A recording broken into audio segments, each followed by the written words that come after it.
The red sun of Varelia hung low in the sky like a bleeding wound. Smoke rose from the shattered towers of the royal city. The war between humans and the Varelian Empire had reached its final chapter. Sergeant Cole Ryden, a soldier of the Terran Federation, moved silently through the broken marble halls of the alien palace. His boots crunched against fallen glass. His pulse was steady, but his mind was alert. They were deep inside enemy territory. His squad followed close behind 5 soldiers, all elite.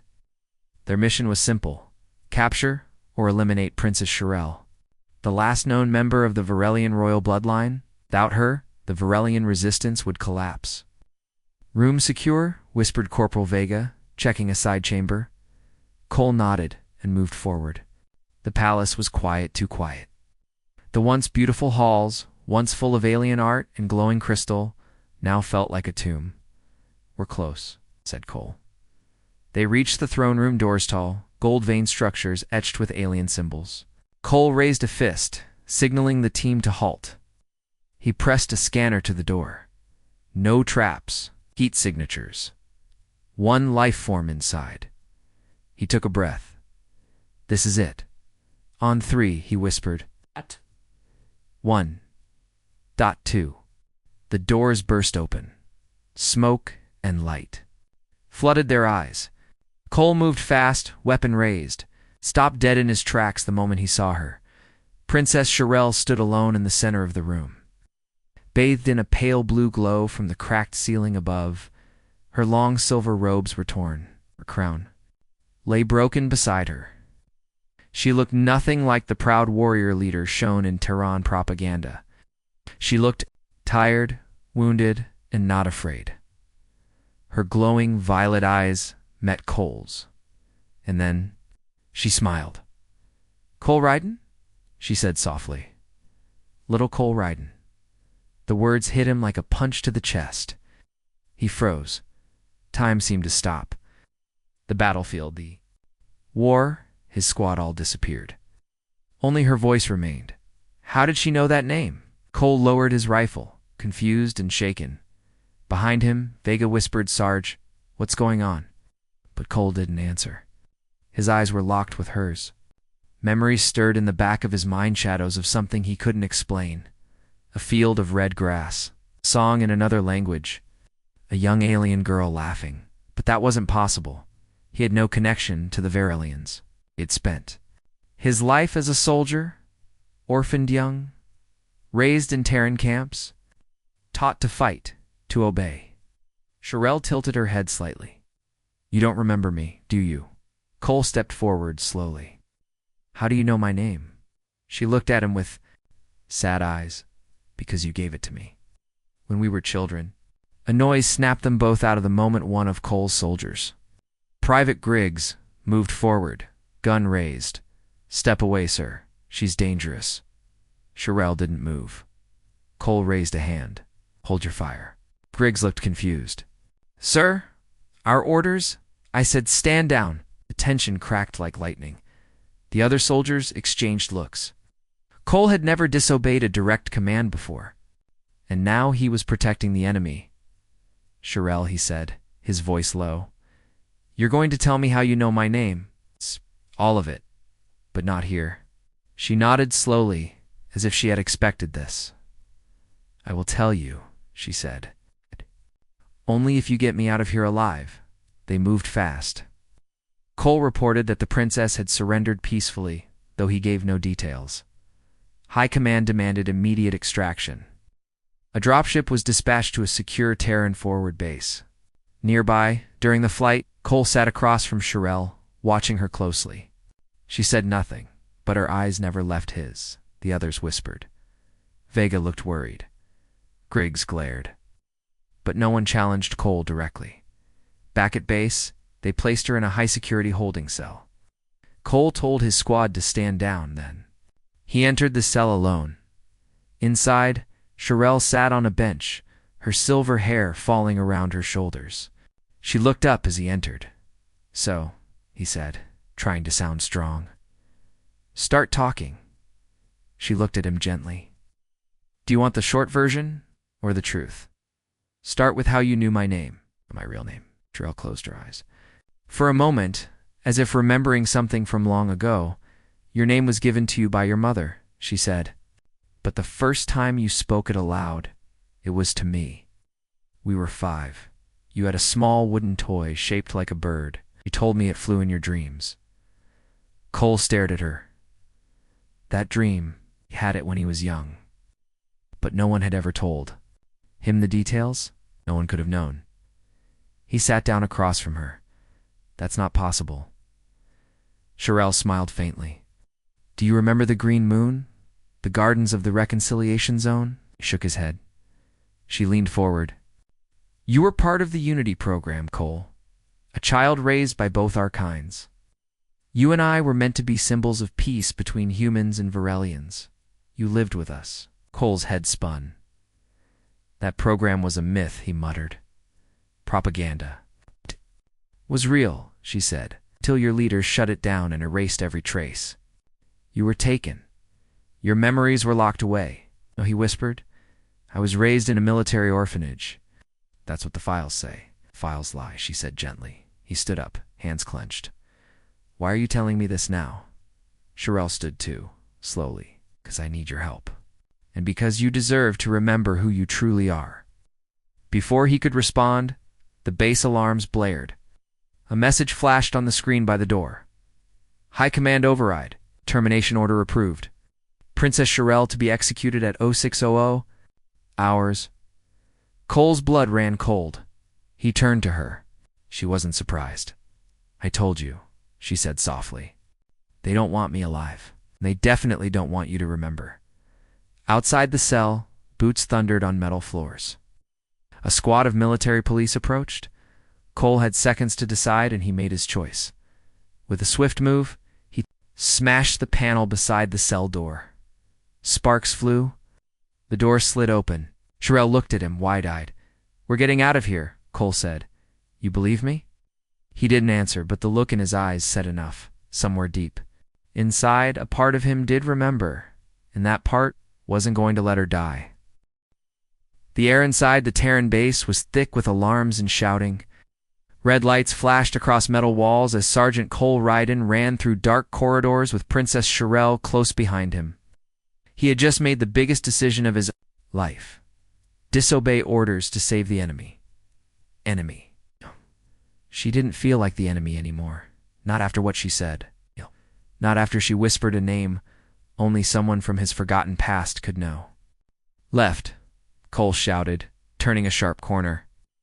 Sherelle followed without question. She moved with the grace of someone trained in both peace and war. Behind them, soldiers chased with weapons raised.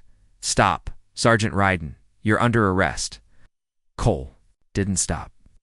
His heart pounded not from fear but from confusion. His mind spun with images that weren't his.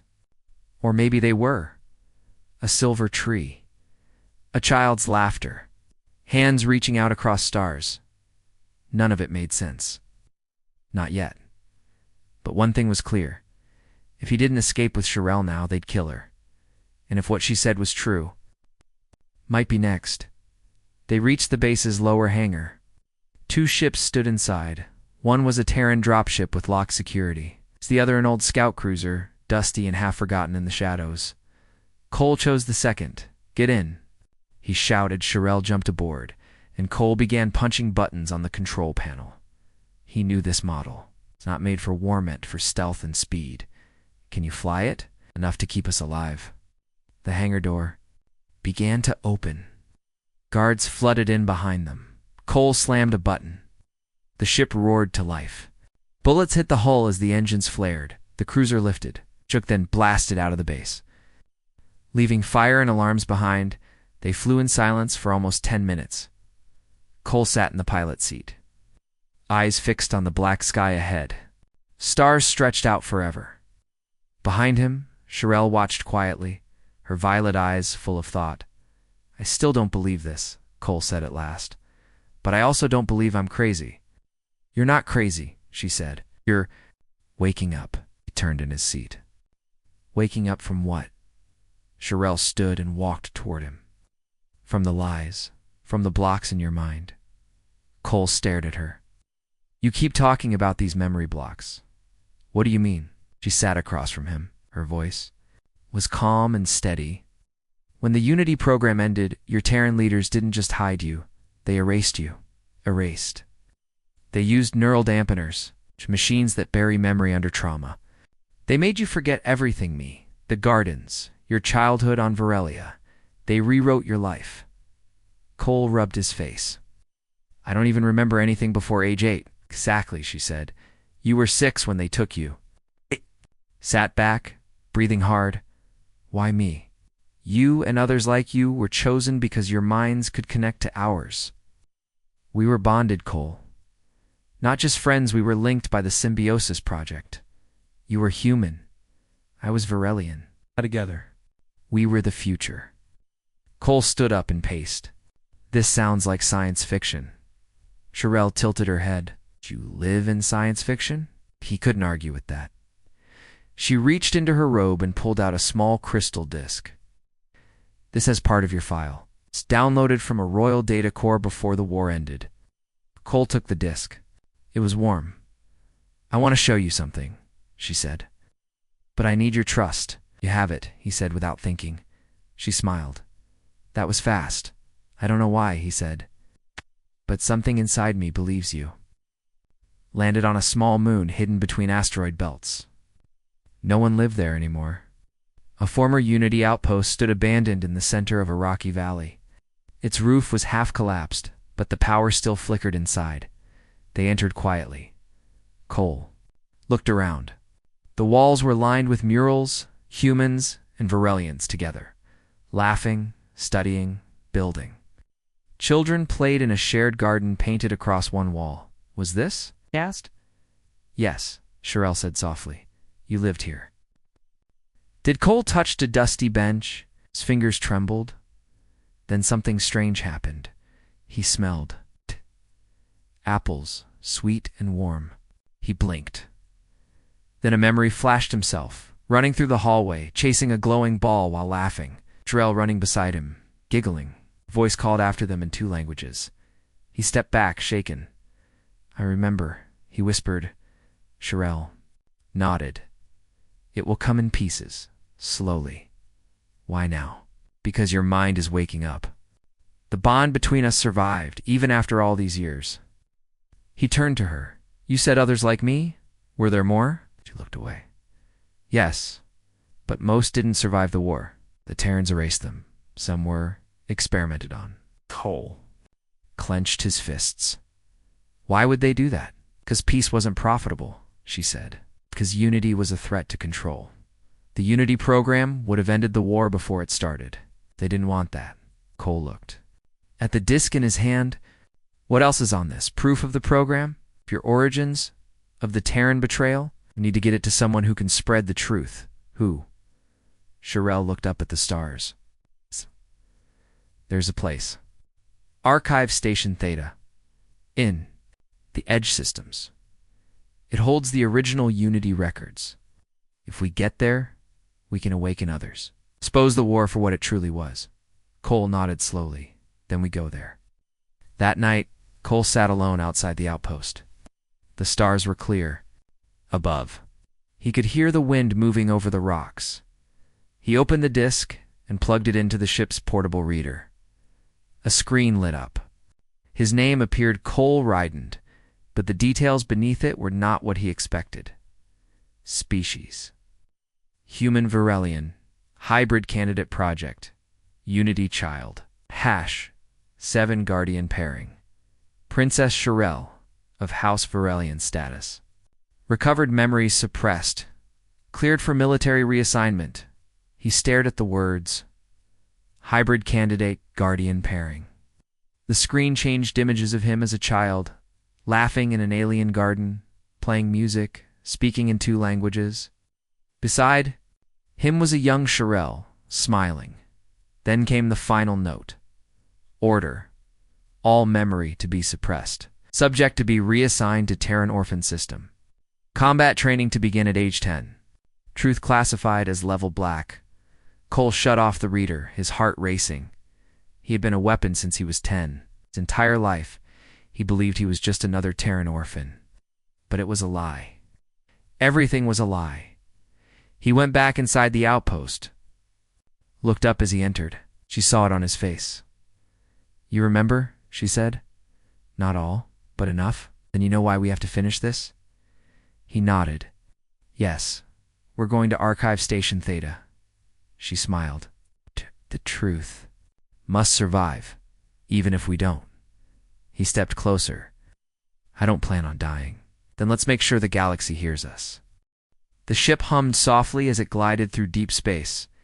Stars twinkled around it like silent witnesses to the truth that had been buried for years. Inside the cockpit, Sergeant Cole Ryden sat in silence. His eyes stared straight ahead, but his thoughts were loud and restless. Azwazo, everything he believed about his life, his past, his purpose, was now broken.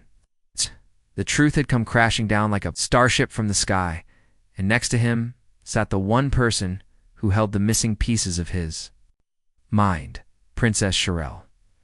Once the enemy, now his only link to the past. "Coordinates locked," she said quietly, breaking the silence. "Archive Station Theta is 10 hours away if we don't run into patrols." Cole nodded. "Let's hope we don't." But even as he spoke, he knew it wouldn't be that easy. He leaned back in his chair and closed his eyes. And that's when the pain hit. A sudden sharp shock ran through his skull like ice stabbing into his brain. "AS," Cole cried out, clutching his head. Sharelle jumped to her feet. "Cole?" He fell to the floor, gasping, his vision blurred. His ears rang, and then flash. A room. White walls, needles, wires connected to his skull. Flash. A cold voice. Begin the memory wipe. Flash. A bright light. A scream his own. Then silence. Then darkness. Cole woke up on the medical bed inside the ship's small med bay. Sharelle stood over him, her hand on his forehead. "What? What happened?" we whispered. "You triggered it," she said softly. "Triggered what?" Sharelle looked serious now, her voice low. "The implant." "What implant?" She hesitated, then said, "The one they put in your brain when they erased your memories. It's not just a blocker, it's a weapon. A kill switch." Cole stared at her in disbelief. "You're saying there's a device inside my head that can kill me?" Sharelle nodded. "Yes, if they think you're remembering too much or if you speak the truth to the wrong person, they can activate it remotely." He sat up slowly, a chill spreading in his chest. "Why didn't I feel it before?" he asked. "Because it was sleeping," she said. "Yeah. Your memories were buried so deep, it had no reason to activate. But now, you've remembered too much. The implant knows." He looked at her with fear and anger. "Can you get it out?" "I don't know," she said, "but there's someone who might." An hour later, they landed on a hidden moon near the border systems. There, buried under thick ice and rock, lived a man named Dr. Eric Milana Varelian, scientist once part of the Unity Project. He had disappeared when the war started. Everyone thought he was dead, but Sharelle had kept his location secret. Ship settled near a cave entrance. Cole and Sharelle stepped into the freezing wind and followed a narrow path deep underground. Inside, soft green lights glowed. Machines hummed. The air was warm and smelled of oil and herbs. Then a voice spoke. "Princess Sharelle, you were late by 8 years." A tall, thin alien stepped from the shadows. His skin was pale green, and his long fingers were stained with ink and tools. His glowing blue eyes narrowed when he saw Cole. "You brought him," Sharelle bowed slightly. "Eric, this is Cole Ryden, Unity Child 7. The scientist stepped back, shocked. "Possible." "I was taken, reprogrammed, made into a soldier," she said. Eric looked closer at Cole. Then he nodded slowly. "Yes, I see it. The link is there. Dim, but not broken." Cole spoke. "Can you remove the implant?" Eric said nothing for a moment. Then he turned and walked toward a long table full of tools. "I can try," he said. "Very dangerous." Cole followed. "How dangerous?" "You might lose more than just the implant," Eric replied. "Your mind is like a shattered mirror. Removing the wrong piece might break it completely." Shirel stepped forward. We don't have a choice. Eric nodded. Lie down, soldier. The procedure began. Cole lay still as Eric placed a smooth metal crown on his head. Shirel held his hand tightly. Lights blinked. Soft hum filled the room. Eric's fingers moved with care and precision. Tiny metal arms reached into Cole's scalp, searching for the hidden implant buried deep. In his brain, Cole felt pressure, then pain, then flash. He saw himself again, younger, standing with Shirel in a garden under a twin moon sky. He heard her laugh. He smelled flowers that didn't exist on Earth. Don't forget me, she had said once, a long time ago. I won't, young Cole had answered, flash. Then pain. Again, Cole screamed. His body shook, and then suddenly dashed silence. An hour later, Eric stepped back. It's done, he said. Shirel helped Cole sit up. You removed it? Cole asked weakly. Eric held up a small black chip. It's out, but there may be damage. Cole touched his temple. I feel clear. Shirel looked into his eyes. Do you remember more? He nodded slowly. Yes, all of it. He looked at her now with new eyes, not as a stranger, but as someone who had once been part of her world, someone who had once loved her like family, like more. I remember the lake, he said. The music we used to play, the day you gave me your crystal. Shirel smiled with tears in her eyes. Welcome back, Cole. Later that night, the three of them sat around a small fire inside the lab. Eric, Cole asked, why did they erase us? Why not just send us home? Eric stared into the fire. Because peace scares those who profit from war. The Unity Project proved that humans and Verlins could live, grow, even love together. That would have ended everything the war machines were built for, Shirel added. They didn't want peace. They wanted power, and peace threatened that. Cole clenched his jaw. We need to finish this. Get to Archive Theta. Show the galaxy what really happened. Eric looked at them both. Then you must leave before they track you here. You removed the implant, but they know you're alive, and they will come. Cole stood. We're not hiding anymore. By morning, Cole and Shirel were back on the ship, heading toward Archive Station Theta, the last place in the galaxy where the full truth could be found. But now, they weren't running. Now, they were fighting back. Cole looked at the stars. Ahead, a storm growing inside him. He wasn't just a soldier. Anymore, he was the memory they tried to erase, and he was going to remind the galaxy who he really was. 2 days later, the stars seemed colder now. Sergeant Cole Ryden sat in the cockpit, staring at the glowing blue planet ahead. A broken ring of satellites floated around it like dying fireflies. Archive Station Theta. It looked peaceful from space. But Cole knew better. The station had not been used in 10 years. No one lived there anymore, at least. Not legally. But deep inside its silent chambers, the truth waited. The truth about the Unity Project. About the war. About him. Behind him, Princess Shirel stood silent, watching the data scroll across the screen. We're in range, she said softly. Cole nodded. Any signs of patrols? She shook her head. No ships in orbit. But that doesn't mean we're alone. Cole reached for the controls. Then let's not waste time.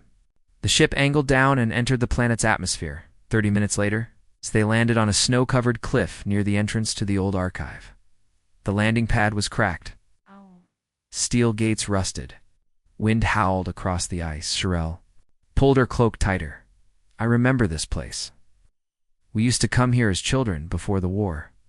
Cole stepped down beside her, his boots crunching the ice. Strange how something so quiet can hold so many secrets. They walked toward the large stone door. A control panel flickered weakly on the side. Shirel placed her hand over the scanner. A soft voice responded, Welcome, Princess Shirel of House Verelion. The doors creaked open. Inside, it was dark and cold. Rows of light slowly flickered to life as they walked deeper into the station. Dust floated through the air. Old banners of the Unity project hung torn and faded on the walls. They reached a central hub, a large circular room filled with data cores, glowing blue with frozen memories. Sherelle activated the main console. "We'll need to access core. Data 7, she said. That's where the human Varelian Unity records were kept. Cole looked around. "Do you know where it is?" She nodded. "Bottom level, deep inside the archive." They took the elevator down. As the doors closed behind them, a faint alarm beeped on the control panel. Cole frowned. "Did you hear that, Sherelle?" Checked the screen. It's probably the old system waking up. But something about the sound made Cole uneasy. He rested his hand on the grip of his weapon. Deep in the lowest level, the lights dimmed. The corridor was narrow, filled with dust, and the soft hum of machines still alive after all these years. They reached core, Theta-7. Shaw's single quotes are all typed in a long code. The thick metal door slid open, revealing a large chamber glowing with data crystals and screens. "This is it," she whispered. "This room holds everything. The truth about the Unity children, the erased minds, the peace treaty they destroyed." Cole stepped forward slowly. He felt something in his chest familiar and heavy. He touched one of the data crystals. It flashed blue. The screen in front of him showed an old video himself as a young boy, smiling, standing beside Sherelle. A voice played, "Unity Child 7. Human Varelian hybrid candidate. Shared empathy levels at 98%. Deep bonding confirmed. No aggression." Cole closed his eyes. It was real. All of it. And now the galaxy would see it too. Sherelle copied the entire archive to a secure drive. "If we can broadcast this to the outer colonies," she said, "the people will rise. They'll know the truth. The lies won't work anymore." Cole nodded, but his instincts were alert. He turned to her. "I need to move fast." Just then, boom.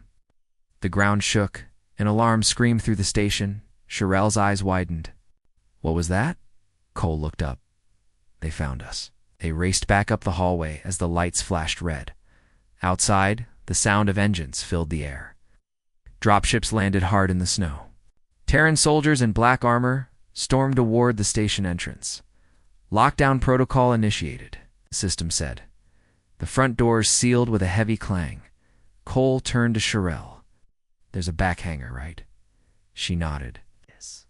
"Old emergency exit through the data vault." "Then let's go." The halls of Archive Station Theta were alive now with danger. Shadows moved. Gunfire echoed in the distance. But somewhere above them, soldiers breached the upper levels. Cole led the way. His training kicked in. Every step was careful. Every sound. Analyzed Sherelle followed close behind, clutching the data drive like it was a newborn star. They reached the back hangar doors, but it was locked. Cole slammed his hand on the control panel. Come on, Sherelle looked behind. Them. "They're getting closer." Cole gritted his teeth. "We don't have time." He aimed his weapon and fired at the panel. Sparks flew. The door creaked open just enough for them to squeeze through. They ducked into the old hangar.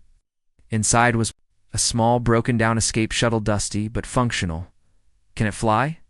Sherelle asked. Cole grinned. "Only one way to find out."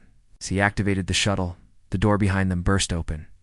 Terran soldiers stormed in, led by a tall man in silver armor. Cole froze. He knew that face. "Commander Voss," he said quietly. The commander smiled coldly. "Sergeant Ryden, I see the programming didn't last." Cole stood in front of Sherelle, shielding her. "You lied to us. You turned children into weapons." Voss stepped forward. "No, we turned you into survivors. Tools for a better future." Cole's eyes burned. "You murdered that future." Voss nodded toward Sherelle. "Give me the alien, and I'll let you live." "No." Voss raised his rifle. "Then you'll die with her." But Cole was faster. He fired first. The shot hit the ceiling, sending sparks raining down. He grabbed Sherelle's hand and pulled her into the shuttle. "Hold on." The shuttle roared to life. As bullets flew, it lifted off the ground and shot. Through the collapsing hangar doors, into the sky, into the stars. Hours later, they floated in quiet space. The shuttle was damaged, but the nav system worked. Sherelle sat beside Cole, holding the drive close. "We did it," she said. Cole shook his head. "Not yet. We need to broadcast this. Need to finish what we started." She looked at him with gentle eyes. "And what if the galaxy doesn't listen?" He met her gaze. "Then we show them. One system at a time. We'll make them remember." Sherelle smiled. Cole looked out the window. Ahead of them were stars, systems, colonies, and the war that still raged in shadows. But now, they had something stronger than weapons. They had the truth and the courage to tell it. 1 week later, the stars were silent, not for long. The small ship drifted above a barren moon, hidden behind thick asteroid fields. Inside, Sergeant Colryden sat in front of a flickering screen, eyes fixed on lines of code and old communications. Systems. Every second mattered now. Behind him, Princess Sherelle watched nervously. In her hands was the small crystal drive, holding the truth they had stolen from Archive Station Theta. It carried videos, records, files, proof of the Unity Project, proof of the children they trained. And the lies that followed, they had escaped. Barely. Now, it was time to make sure it had all been worth it. "Signal strength is low," Cole muttered. "But we might have just enough power to reach the outer relay towers." Sherelle nodded. "Once it goes through, it'll spread across the free colonies in less than an hour." Cole tapped the screen again. "Let's just hope someone listens." He connected the final wire. The lights on the console turned green. "It's ready," he said. "Upload is secure. All we need now is a voice." Sherelle stepped forward. "Then let's give them one." She placed the crystal into the reader, the room filled with soft blue light. The screen showed a countdown, uploading to Galactic Relay in 5, 4, 3. Then it paused, a voice message required. Sherelle looked at Cole. "You should do it." But Cole shook his head. "You were there from the beginning. They erased me. But you remembered. They feared your truth more than my bullets." She hesitated. For a moment, then stood in front of the mic. She closed her eyes, then she spoke. "To those who still believe in peace, to those who remember when humans and Varelians once stood side by side, this is not a message of war. This is a message of truth. They told you we could never live together. We were enemies. That trust between our kinds was impossible. But they lied. 20 children were chosen, 10 human, 10 Varelian, raised together, loved together. They erased them. Hid them, made them soldiers. But one survived. His name is Colryden, and he remembers. We bring you proof. The Unity Project was real. Peace was possible. They destroyed it because they feared it. Now you must decide what kind of future you want. One built on fear, or one rebuilt from the truth. We are not enemies. We are the voice they tried to silence. Now, that voice echoes through the stars. The message ended. The screen flashed. Broadcasting. 3%. 24%. 89%. Complete. Sherelle and Cole sat in silence. The transmission was gone, sent across space to every public terminal, every pirate satellite, every civilian device. The truth was free now. Do you think it'll change anything? She whispered. Cole looked at her. It already has. 2 days later, Outer Rim Colony, young miner in dirty clothes, sat at a bar, tired from a long day. His old device lit up with a blinking light. It's curious. He played the message. He watched, listened. When it ended, he didn't say a word. But the next day he told 5 others. They told 20.